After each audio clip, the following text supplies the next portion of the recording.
Olá! Há 35 anos, ele deixou a carreira bem-sucedida de publicitário em São Paulo para fundar, ao lado do irmão médico, uma ONG que leva saúde e promove a comunicação entre comunidades indígenas e ribeirinhas da Amazônia. Depois da criação de uma rede de rádio, TV e jornais comunitários, a implantação de barcos de atendimento médico, oficinas de saúde, nutrição, preservação dos recursos naturais, o projeto Saúde e Alegria rompeu os limites da floresta amazônica e hoje participa de discussões globais sobre modelos de desenvolvimento da região. O principal para o meu convidado do programa de hoje é dizer e mostrar que debaixo da floresta tem gente. É uma lição de vida. A gente acha que vai ensinar, chega como aquele paulista que acha que sabe tudo, vou ensinar os coitadinhos e descobre que a gente não sabe nada.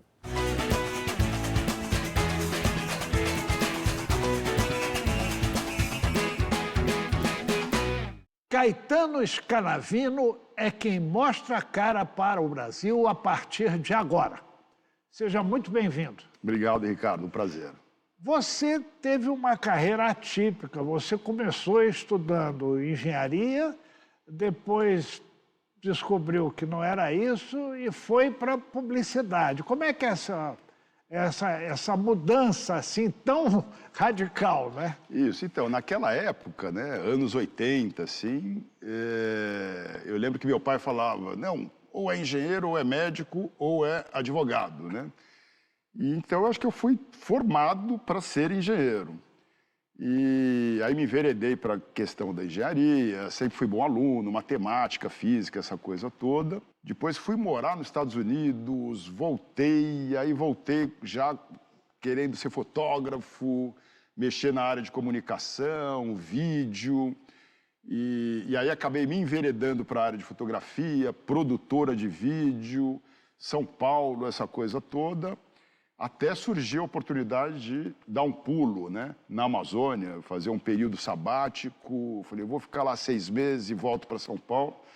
E eu estou lá há 35 anos. Aí vem a pergunta que insiste em não calar. Esse engenheiro que virou publicitário e que fez campanhas políticas, inclusive, mas sem deixar de ter um viés político que leva ao entendimento do dia a dia da sociedade, do povo, o sofrimento, etc. e tal.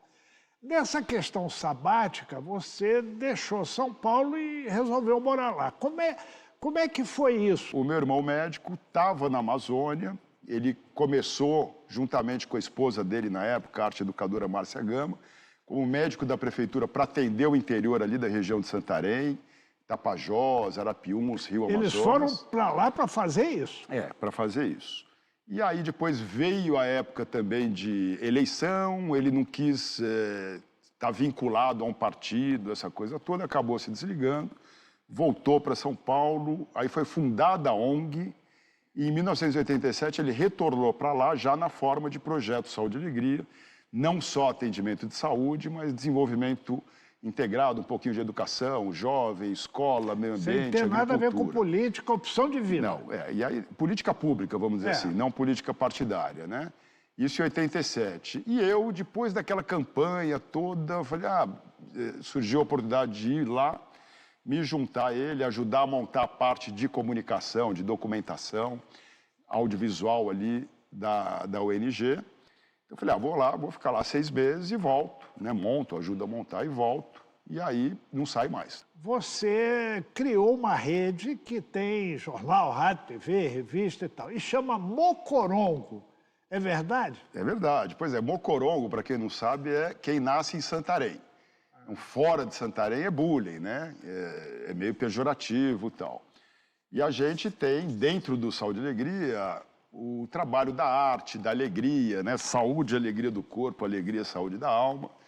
Então a gente tem o Gran Circo Mocorongo de Saúde e Alegria, em que tudo que se trabalha durante o dia, à noite é apresentado na forma de paródia, música, teatro. Hoje em dia as comunidades na qual a gente trabalha apresentam ou contracenam, né? As próprias esquetes de soro caseiro, campanha de pré-fogo, como fazer uma queimada controlada, educação ambiental, tal. Como tirar o lixo O adequadamente. lixo, essa coisa toda. E, juntamente com a questão da arte e educação, a gente começou lá nos anos 80 a usar também a comunicação para a educação. Mas não tinha internet. Não tinha internet. Então, a gente tinha, por exemplo, e era um momento em que a juventude sempre ficava meio afastada do trabalho comunitário, o adolescente, como é na cidade também. E a forma que a gente conseguiu atrair o jovem era através dos veículos de comunicação. Boa noite! O Mexe com Tudo de hoje vai mexer com todo o Suruacá. Vamos falar de coisas importantes como a floresta e a seca do Tapajós. Das medicinas naturais e dos trabalhos comunitários. Do chupa-chupa e mais histórias no Batendo Papo. Dos bichos que estão atacando as pessoas. E dos bichos e das pessoas que estão virando bicho. E aí a rádio, né, a AM ali era o maior veículo de comunicação de massa. Então vamos convidar eles a produzir um programa de rádio comunitária junto. Mas não tinha tecnologia nenhuma. Como é que vocês faziam o jornal para imprimir, Então, a rádio para transmitir? Era mimeógrafo. A mimeógrafo é a verdadeira printer amazônica. E a gente treinando eles como repórteres rurais, você inverte o processo. Eles passam a entrevistar o mais antigo da comunidade, coloca no jornal a receita para fazer um remédio caseiro. Então, eles passaram a ser, o que renegava a cultura local, passaram a ser os registradores, disseminadores daquela cultura, através do jornal. Os programas de rádio comunitária era rádio viva mesmo, que você tinha lá fita cassete, aquela coisa, com corneta, né? Punha a corneta e alô, alô. Rádio Mocoronga, um ecológico na Amazônia. Cada comunidade era uma sucursal rural da rede. E aí, uma lá era sucursal Japiim, a rádio ficava numa árvore que era cheia de japiim, que era um pássaro, né?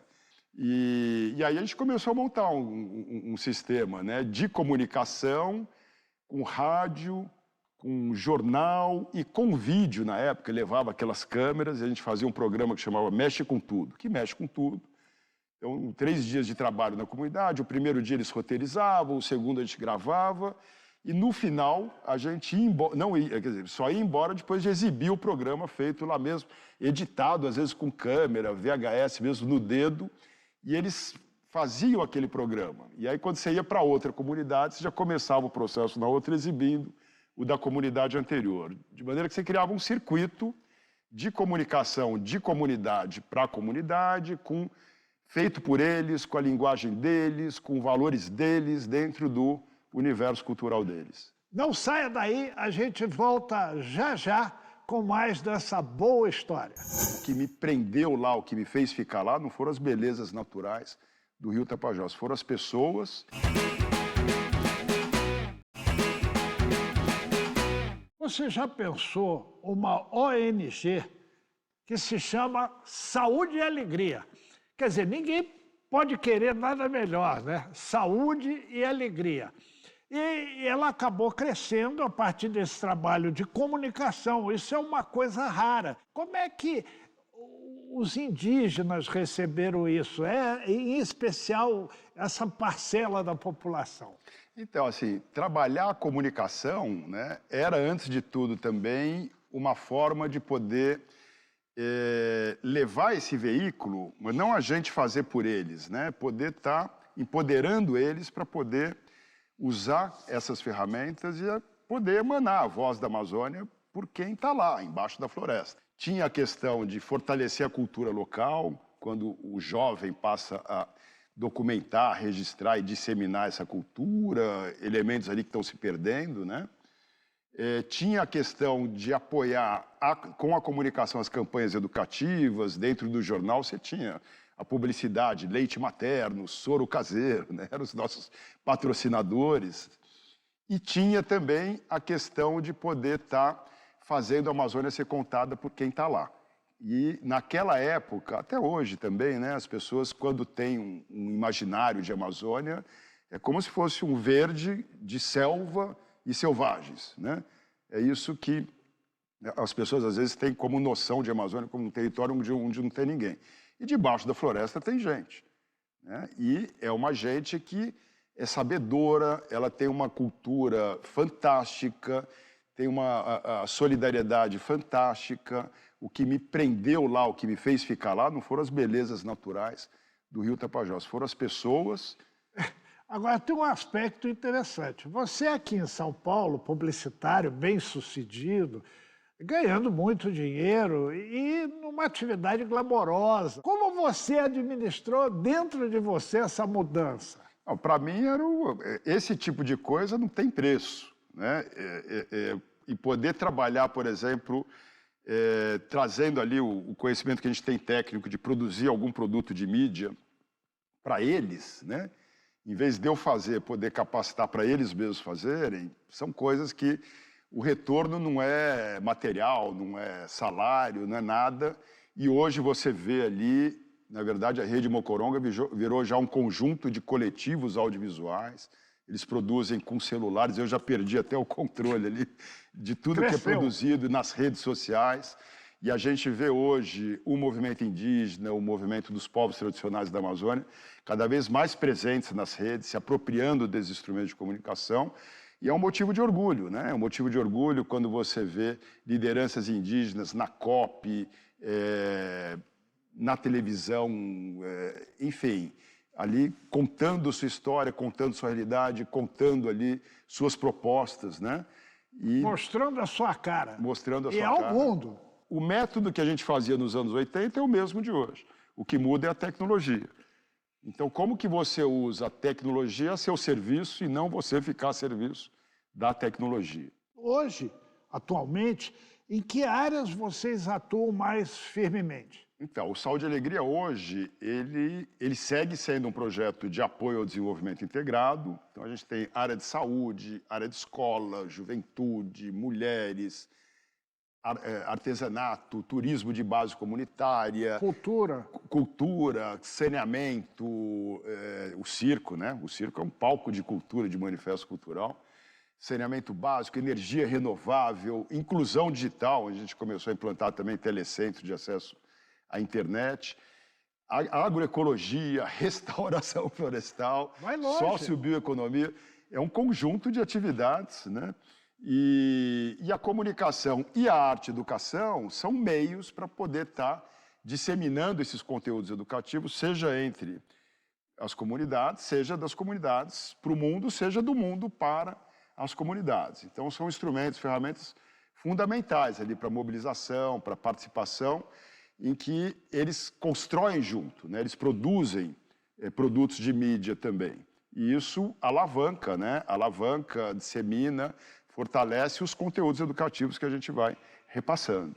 Caetano, o desmatamento, ele vem crescendo em ritmo galopante lá na região em especial e há anos, né? A emergência climática, ela é uma triste realidade hoje. E você participou da comissão executiva da Cúpula da Amazônia e participa também da coordenação do Observatório do Clima, né? Que tipo de desenvolvimento é necessário ser pensado lá para a região? É uma boa pergunta. Eu acho que a primeira coisa é a gente discutir que tipo de desenvolvimento a gente quer, né? Se é um desenvolvimento para todos ou só para alguns poucos, se é para o futuro ou é só para a geração atual e passada, né? Então, se a gente analisa o modelo de ocupação da Amazônia, é um modelo que está nos levando ao empobrecimento crescente.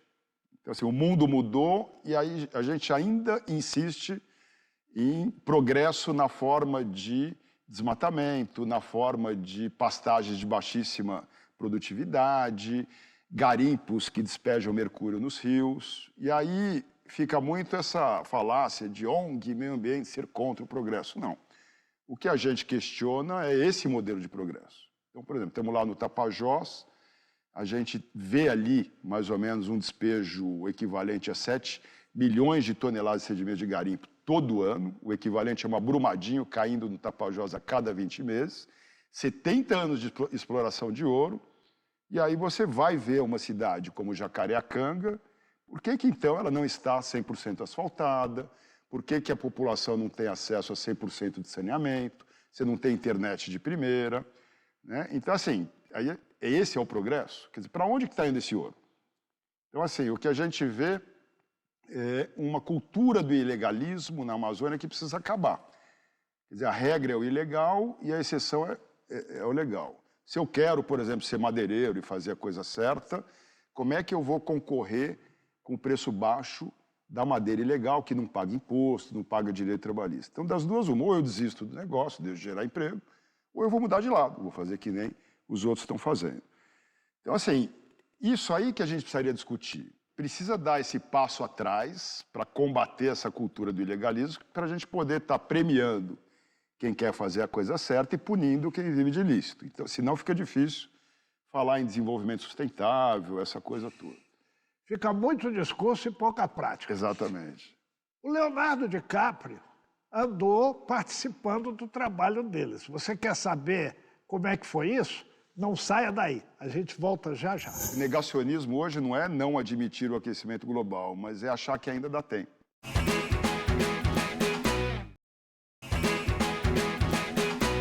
Eu sei que vocês estão curiosos sobre a história com Leonardo DiCaprio, e é ela que nós vamos contar agora, ouvindo o Caetano. Caetano, como foi essa interação com o famoso ator de Hollywood, premiado com Oscar, etc., que tem uma ONG, né, um instituto, e que se interessa pelas coisas do Brasil. Já deu algumas declarações que se tornaram até polêmicas. Foi uma história assim que ela começa numa notícia ruim, né? Que foi aquelas fake news em que acabaram acusando os brigadistas de Alter do Chão, de colocar fogo na floresta, em conluio com ONGs, e viu-se que não tinha sentido nenhum essas acusações, o caso foi arquivado. Mas na época, né, surgiu inclusive fake news em cima de fake news de que o Leonardo DiCaprio tinha apoiado essas ONGs a colocar fogo na floresta. E o Leonardo falou, não, eu não apoiei essas ONGs, mas pelo trabalho que eu estou conhecendo delas hoje, elas merecem o nosso apoio, né? E aí, desde então, há 3 anos, a gente conta com o apoio lá da Fundação DiCaprio também. Que vem Ele ainda não apareceu por lá. Não apareceu, mas ele vem apoiando as atividades nossas de restauração florestal, de melhoria ali da agricultura familiar, para segurança alimentar, melhoria de renda, atividades para geração econômica ali das populações indígenas, extrativistas. Eu vou voltar um pouquinho a esse assunto, que é um assunto de interesse geral, que é o conflito entre a preservação da Amazônia e os direitos dos povos que habitam ali há muitos e muitos anos a região, e a questão deles mesmos serem beneficiados com uma economia inteligente, não predatória, não extrativista, que prejudique a região. E aí surge a questão do petróleo, né? A gente viu que essa questão no Rio não deu muito certo, né? O royalty do petróleo acabou não resolvendo todos os problemas enfrentados pelos cariocas. Como é que vocês que estão lá veem essa situação? Há como explorar o petróleo sem destruir a floresta, ou enfim? Eu acho que a questão do petróleo hoje, né, é um bom debate. Eu acho que existem argumentos de todos os lados ali. A gente tem muita tranquilidade de falar da preocupação em relação a combater a pobreza, em promover o desenvolvimento, porque é o nosso trabalho. Barco hospital, energia, internet, coisas que a gente há anos vem colocando lá. Mas a preocupação é, sobretudo, climática. Quer dizer, a gente já chegou num ponto ali em que o negacionismo hoje não é não admitir o aquecimento global, mas é achar que ainda dá tempo. E aí não sou eu, de ONG, que estou falando. São 10 a cada 10 cientistas, seja no Brasil, seja fora, que estão falando, olha, estamos próximos do ponto de não retorno na Amazônia, e a gente estabeleceu aqui um pacto em 2015 em Paris de nenhum país abrir novas frentes de exploração de petróleo. E a pergunta que fica assim, então por que o Brasil iria na contramão, né, do mundo, abrindo uma nova frente, quando o mundo inteiro tem que parar de queimar, tem que acelerar a transição energética, parar e reduzir essa dependência pelos combustíveis fósseis. Isso ninguém está falando para parar a produção agora, o pré-sal vem batendo recordes e recordes, mês a mês, temos petróleo aí até a década seguinte, né? Mas, ao mesmo tempo, assim, como é que a gente poderia aproveitar esse petróleo no fundo, juntamente com a proposta do atual governo de ir à frente com o desafio do desmatamento zero, para, quem sabe, aumentar o nosso cacife, para dar um alerta. O mundo precisa de um estadista que chegue hoje e fale que o planeta está queimando, que nenhuma receita de petróleo vai superar o custo econômico de mais meio grau, mais 1 grau de aquecimento. A pergunta que não quer calar, será que a gente quer chegar em 2030 discutindo 1,5 grau a 2 graus ou 2 graus a 2,5 graus? E isso muda muito, e no caso do Brasil também, porque os estudos apontam, por exemplo, que se você entrar numa situação de não retorno da Amazônia, o microclima global sobe 0,25 graus, mas no Brasil, 2 graus. Aí você inviabiliza qualquer agronegócio, qualquer geração de energia, sobretudo hidrelétrica. Então, assim, conservar a Amazônia, cuidar da Amazônia não é uma coisa de gringo. É uma preocupação, antes de tudo, do brasileiro, da sociedade brasileira, além de ser uma responsabilidade nossa perante o planeta. Só que, tendo esse cacife, por exemplo, de uma Amazônia, e, olha, temos esse petróleo na margem, vamos explorar ou não vamos explorar? Né, do ponto de vista de força, né, um cacife interessante, quem sabe, para o atual governo tentar, nesses próximos 2 anos, que vai decidir o século, né, encampar. Até porque a gente tem uma janela de oportunidade interessante, o Brasil cediu a cúpula da Amazônia agora, ele preside o G20 o ano que vem e ele preside a COP30 em 2025. Que será no Pará. Que será em Belém, no Pará. Então, eu acho que temos aí uma tempestade perfeita, no bom sentido, quem sabe, para abrir o debate. Vamos abrir o debate aí, principalmente cobrando as nações mais ricas. Precisamos discutir petróleo, pobreza e clima.